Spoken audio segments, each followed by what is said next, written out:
Hi everybody, I'm Brooke Sanders, and this is Johnstown's Finest.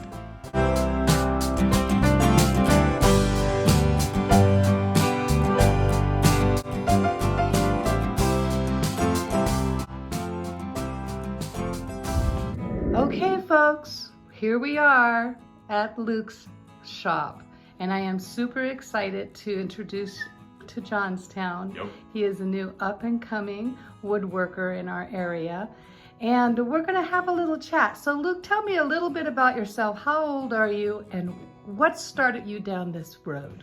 Well, I'm currently 20 years old. I started woodworking back in high school during robotics club and during like STEM classes and stuff like that. And since then, it's just grown into a sort of passion that I can just come into the garage, my parents' garage, and just start building coasters and cutting boards and all kinds of stuff with all that. And I've had teachers along the way help me with all of that stuff. I've had a few teachers in Westmont who have taught me how to actually wood turn on a lathe like that. Shout out to your teachers, eh? Yeah, John Hardesty, he's one of the nicest people you ever meet. Norman Ed, he is a great artist and great person. And everyone else who has been there for me and family and all that have just really helped me dive into this passion as just a woodworker. Right. So from our previous conversations, I know you said that you did decide to go down sort of the traditional route, and I say that in air quotes. Yeah, I was originally going to go to college to be a STEM education teacher, just like my old teacher, Mr. Shearer. Also, shout out to him. He taught me much more than I could ever know or ever imagine. Like, he even helped me design and build this guitar that I'm currently making. It's a little bit dusty, but how cool is that? There's that. I actually did online for half a year, and I just thought, you know what, it's during the pandemic. I really can't do the online stuff. I'd rather be there in person and all that stuff. And since then, actually after that, I withdrew. And since then, it's just been like, I'm gonna work, I'm gonna get a full-time job, and in the background of everything has just been me coming in here and just like, oh, you know what, yeah, let's put some strips together, let's make a coaster, or you know what, let's do this, let's do that. And I've been fortunate for all the family and friends that have ordered coasters and cutting boards for me, so it's very nice to see people wanting a product that I've made. Yeah. And also other people wanting more products. Like another person next door actually just messaged me and asked for coasters. So I know.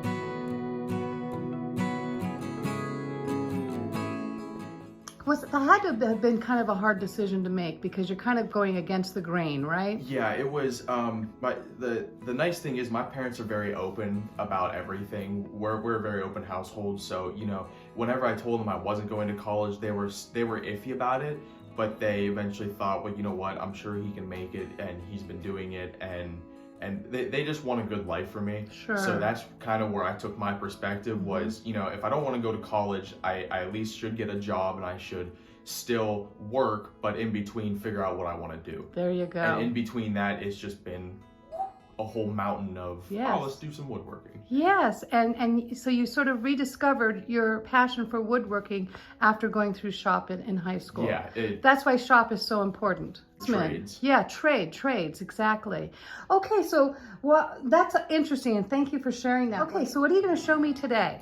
Well, today I'm going to show you, so actually I have a few cutting boards here. I'm actually going to make this into a serving tray. It is just a bunch of, this is maple and cherry, and I just glue some strips into it. But today I'm going to be showing you actually how to make one of my zigzag boards. I like to call them zigzag boards just because it's a funny name.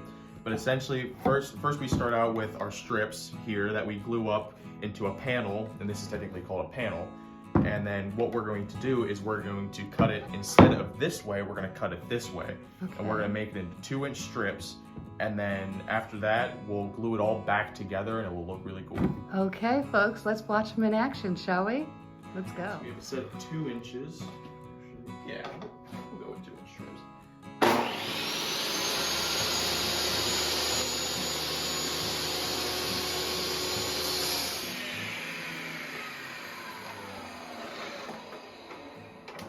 Okay.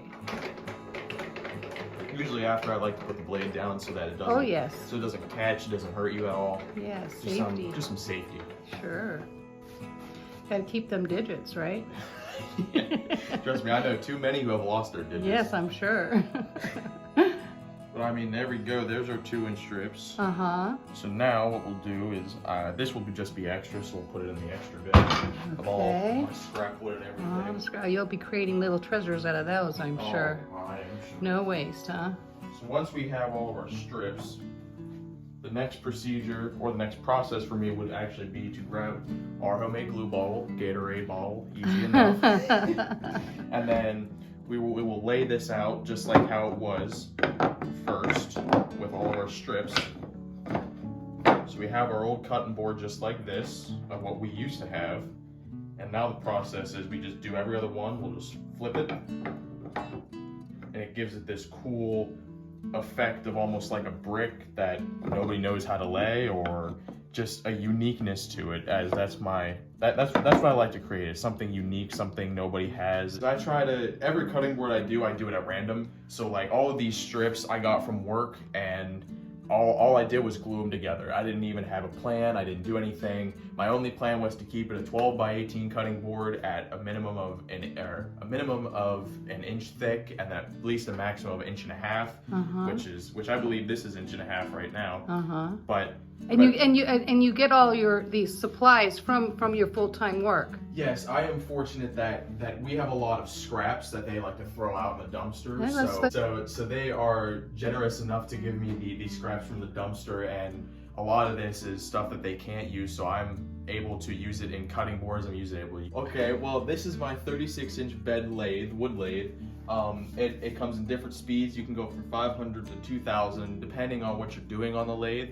500 usually for taking a square to a circle for your rough draft of your bowl or whatever you're creating on it, and then 2,000 is more for your like precise detailing and all that stuff.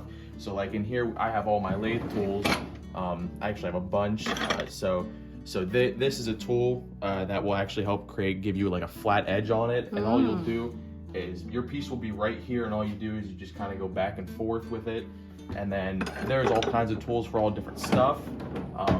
But actually, this is my first piece of equipment that I got from my shop, from my grandma's friend, Mike Slavish. Sadly, I believe he has passed away.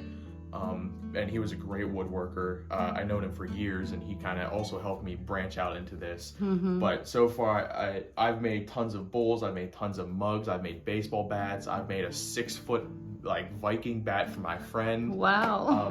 This was actually an Do you take special orders? Oh yeah, I take special orders. Right now I'm still waiting to get a chuck for it, which will help me make bowls easier. But once I get that, I'm gonna start doing a bunch of bowls. I'm gonna start doing like ashtrays, mugs, vases. Okay, so I'm gonna throw this out there to all of our old-timer woodworkers out there in Johnstown. Help this gentleman out. If you have tools or knowledge that you would like to pass down, leave your name and contact information in the comments, and let's pass our knowledge along. I would be grateful for it too. Oh, most excellent. Okay, so Luke, I know that people are going to be interested in purchasing these products, and I know that because people are already interested, right? Yeah. So for our out-of-state subscribers, will you be able to do shipping? Yes, I can do shipping. All I gotta do is weigh it, package it, and send it out to you. Okay, very good. And then for our locals around here, folks can come to his shop and pick up the products, or if you're local enough, close enough, he'll bring them to you. Yep. For a small fee, because gas is expensive. Okay. Sorry, I'm a mom. We get it. Your cutting boards. I know that my cutting boards, because I'm a real cook, I use mineral oil. Mineral oil? Yeah. Well, what I do is I use a 3-part system, and usually I send the 3rd part home with the customer in a little tin if they need to reapply it. And all it is Howard's feed and wax for the first coat, then it's mineral oil for the second, and then it's conditioner for the third. Now, after all those coats are on, I usually put 3 to 4 coats of each on just to give it a good, strong bond and protective coat on it. After that all happens, if you start using your cutting board more and more, you eventually want to start putting like a coat of feed and wax on top, like maybe say 2 weeks, every 3 weeks. It's non-toxic, it's food safe. Very good, folks. So now we know, and he sends you home with some of the product. Beautiful, love that. Engraving. Laser engraving. Tell us about that. Yep, so I actually got a laser engraver. It's a little 15-inch by 15-inch machine from my cousin, Ricky. Thanks, Ricky. Thank you very much, Ricky. And it allows us to do stuff like this, or allows me to do stuff like this, where I can take any piece of wood and I can laser engrave anything I want. This is currently my logo on my own sign here. It's just 2 pieces of maple glued together with a little knot in the corner. But it really allows you to laser engrave anything onto it. So I could make like a dinosaur, I could make flowers, I can make names, I can make signs, plaques. It just allows me to... Or you could say, use the coaster, darn it. You could also anything, do that. Right? So it's all custom. Yep, it's somebody's all custom. name, it could be a heart, it could be, whatever, a fishing pole. A fishing pole. Golf clubs. A saw. Whatever. Who knows, a car. Yes, I love that. Okay, most excellent, folks. So these are personalized gifts.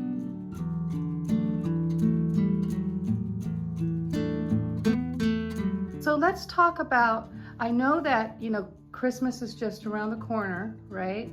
Sorry, folks, to break it to you, but it is just around the corner. And this is the time that you want to start thinking about gifts for the person who has everything, right? And gifts that are made, uniquely and, by a craftsman. And so I would urge you folks to contact Luke, because he is working every weekend and he is going to have his fine products up for sale to our community. And so you know how to contact him. I will have all his contact information in the description of this video, okay? All you folks know, at the end of our videos, we always make sure to present you with, go ahead and open it up. I have seen this before. Oh my gosh, that is so nice. Congratulations. Thank you so much. Thank you for being one of Johnstown's finest. I'm so very proud of you, and I'm an old lady, so I can say that. Thanks for inviting us into your shop today, Luke. Of course, I'm glad to have you guys. It's been a very good time. Okay, we're going to catch up with Luke in a year, folks, so we'll see how he's growing, okay? And let's all help support this fine young man. All right, see you later. Bye. See you guys.